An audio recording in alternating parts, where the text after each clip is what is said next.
Antes de 1986, en Colombia, la educación era administrada y organizada desde el gobierno central. Había que esperar al gobierno central para que se destinaran recursos a las diferentes regiones. Esto produjo una ineficiencia en el proceso de educación. Sin embargo, en 1986 se empezó a gestar una reforma a la educación en la que se le dio el poder a las regiones y municipios de destinar un porcentaje de las regalías a la educación. Sin embargo, aún no existía el derecho formal a la educación hasta la reforma de la Constitución de 1991. Fue cuando se formalizó la educación como derecho. Se establece como derecho en la Constitución de 1991 en el artículo 67 de la Ley 3092, la cual dice: la educación es un derecho de la persona y un servicio público que tiene una función social. Con ella se busca el acceso al conocimiento, a la ciencia, a la técnica y a los demás bienes y valores de la cultura.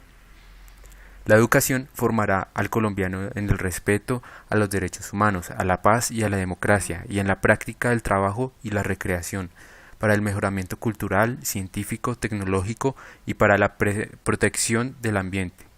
El Estado, la sociedad y la familia son responsables de la educación, que será obligatoria entre los 5 y los 15 años de edad y que comprenderá como mínimo un año de preescolar y 9 de educación básica.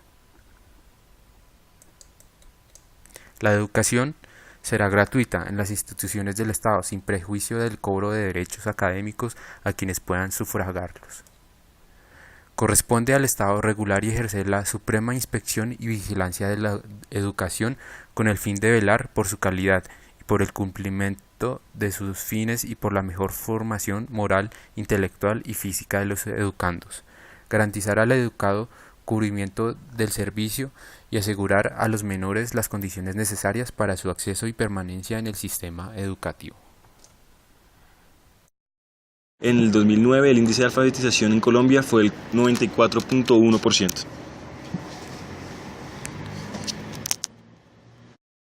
Culturales. Esto enfatiza la importancia de la educación en el desarrollo del país, pues interviene en los ámbitos mencionados anteriormente.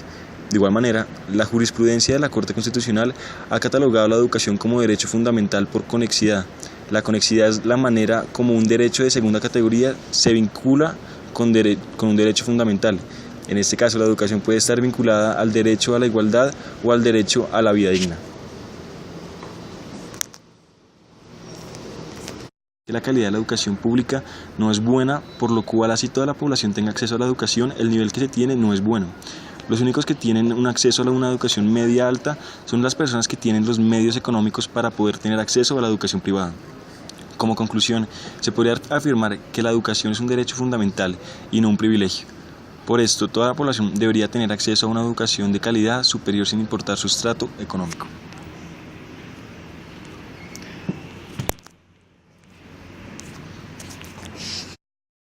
Estado, todavía hay una parte importante de la población que no goza aún del derecho a la educación. Actualmente, el gobierno de Juan Manuel Santos se ha planteado 5 retos en materia educativa para superar las falencias del sistema educativo y así garantizar el derecho a la educación a una mayor parte de la población. Estos 5 retos son: primero, bajar las tasas de repetición y deserción. Estos 2 fenómenos son los problemas de mayor dimensión en educación primaria y secundaria. Más de la tercera parte de la población estudiantil repite o deserta en estos cursos.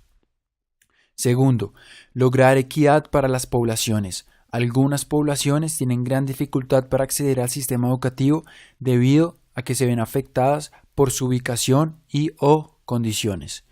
Tercero, mejorar la calidad. El gobierno tiene como objetivo contar con docentes mejor cualificados, los cuales puedan proveer educación de alto nivel en las instituciones educativas. Actualmente, el promedio de años de educación de los docentes en general es muy bajo, lo cual repercute negativamente en la calidad de la educación. Cuarto, aprovechar el bono demográfico, es decir, en un plazo de 12 años, la población que ingresa a primaria seguirá una tendencia de crecer menos que los recursos. Por lo tanto, durante este periodo, el gobierno podrá destinar recursos hacia la mejora del sistema educativo. Quinto, se plantea superar el analfabetismo. El analfabetismo es considerado como la privación más grave en el derecho a la educación. En Colombia, el 7% de la población adulta sufre de esta condición. En suma, el cumplimiento del derecho a la educación en Colombia no se logra de manera completa, por los factores mencionados anteriormente. Es por esto que el actual gobierno busca realizar diversas reformas y acciones para mejorar el sistema educativo, básicamente en términos de cobertura y calidad, para así otorgar el derecho a la educación a una mayor parte de la población.